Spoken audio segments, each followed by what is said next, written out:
Hello students,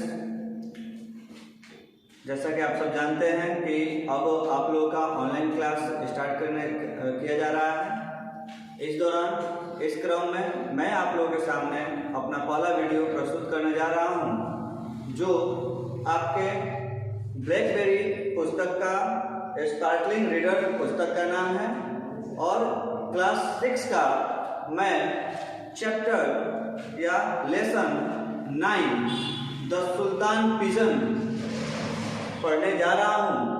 आप सबसे request है कि संबंधित पुस्तक निकाल करके और इसका क्रमवार तरीके से जैसे जैसे मैं इसको पढ़ रहा हूँ उस चीज़ को आप लोग भी ध्यानपूर्वक समझने का प्रयास करेंगे, पढ़ने का प्रयास करेंगे। बीच बीच में जो भी वर्ड मीनिंग की समस्याएं उत्पन्न होंगी उन सारे वर्ड मीनिंग को मैं डिस्क्राइब करते चला जाऊंगा। शुरू करेंगे हम लोग। आप सब लोग सबसे पहले पेज नंबर 85 निकालिएगा। पेज नंबर 85 में आपका लेसन 9 द सुल्तान पिजन, अर्थात सुल्तान का मतलब राजा होता है, राजा का कबूतर, ऐसा चैप्टर का नाम है। इसके बीच में जो भी कहानी दिया हुआ है इस कहानी को हम लोग समझने का प्रयास करेंगे। शुरू करते हैं। There was a small sultanate ruled by Mahmood. इसका अर्थ हुआ कि एक छोटा सा सल्तनत हुआ करता था, या कह सकते हैं कि साम्राज्य हुआ करता था, जिसे महमूद के द्वारा शासन या प्रशासन का काम किया जाता था। यानी कि वहां का शासक जो होता था उसका नाम था Mahmud. The sultan was young and unmarried. सुल्तान जो था वो युवा था और अविवाहित था। सुल्तान युवा था और अविवाहित था। He served his subject in the best way he could.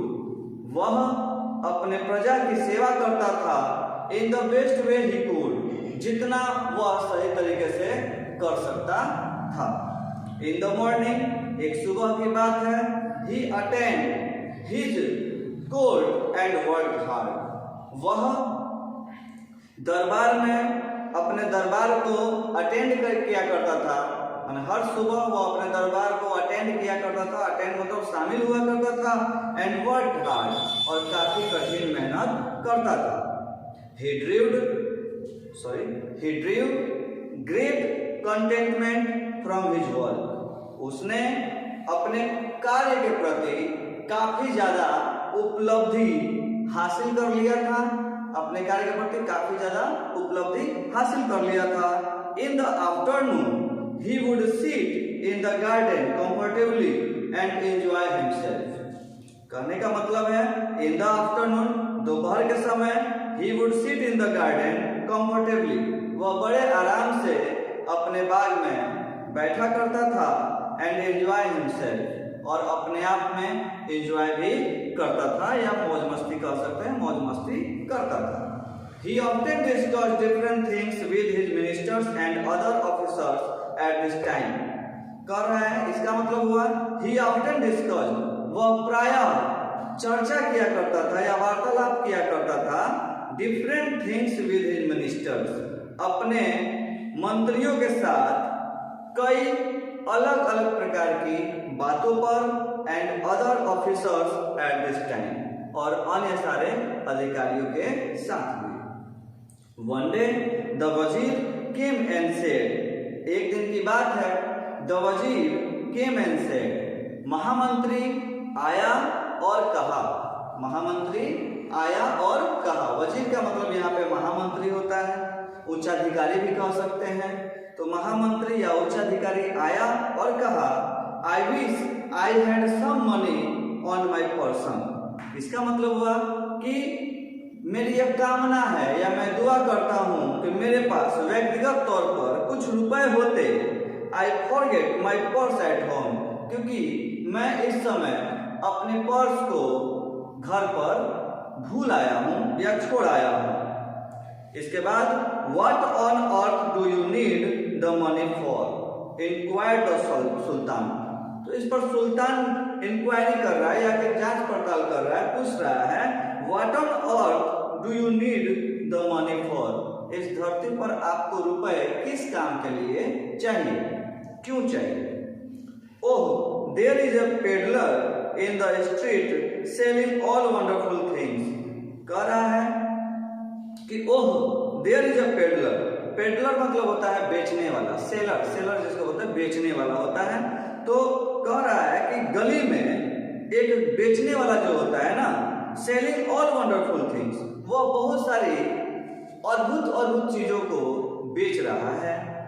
I wish I could by a few of them for my wife. मेरी यह कामना है कि मैं उनमें से कुछ वस्तुओं को या कुछ चीजों को अपनी पत्नी के लिए खरीदता। सेठ द वजीर, महामंत्री ने कहा। ऑल राइट, ठीक है, सेठ द सुल्तान, सुल्तान ने कहा। And asked an attendant to go and fetch the peddler. सुल्तान ने कहा ठीक है, और अपने बाकी के परिचारक बोलते हैं उनको, जैसे अटेंडेंट का मतलब होता है परिचारक, बाकी के परिचारकों से कहा टू गो, जाने के लिए, एंड फेच द पेडलर, और जा करके उस बेचने वाले को पकड़ करके या बुला करके लाने के लिए उस सुल्तान ने अपने अधिकारियों से कहा। The peddler was going before him not long after. बेचने वाला जो था वह लंबे समय के लिए उनके सामने या सुल्तान के सामने नहीं झुका। Was going before him not long after, यानी कि लंबे समय के लिए उनके सामने नहीं झुका।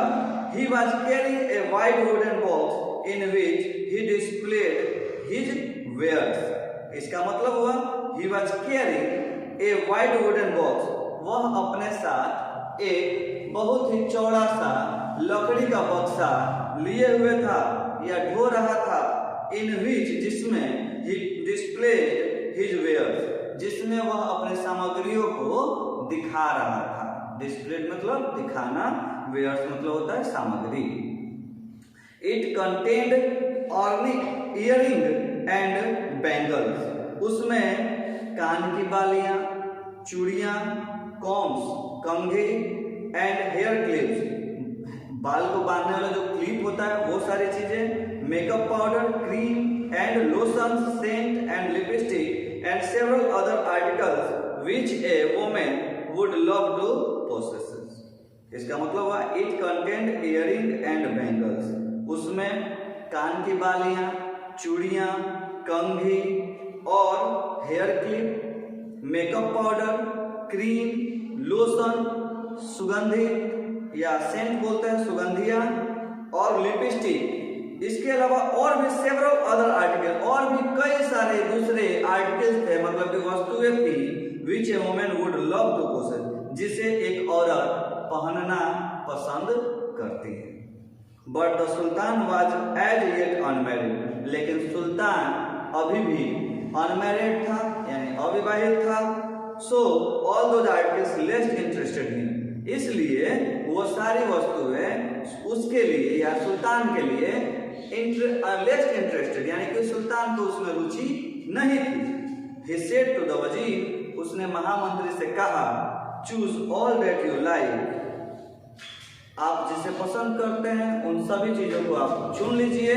They will be paid for, उन सभी को मैं भुगतान कर दूंगा। तो विद्यार्थियों, स्टूडेंट्स, इतना कंटेंट मैंने आज के लिए पढ़ाया आप लोगों को। यहाँ तक मैं खत्म कर रहा हूँ। अगले वीडियो के साथ अगले दिन हम इसी टाइम पे इसी समय मिलेंगे। तब तक के लिए अपना ख्याल रखिएगा। कोरोना काल है, इसमें आप लोग बेहतर अपना ख्याल रखिए, स्वस्थ रहिए, घर पर रहिए, सुरक्षित रहिए। Thank you.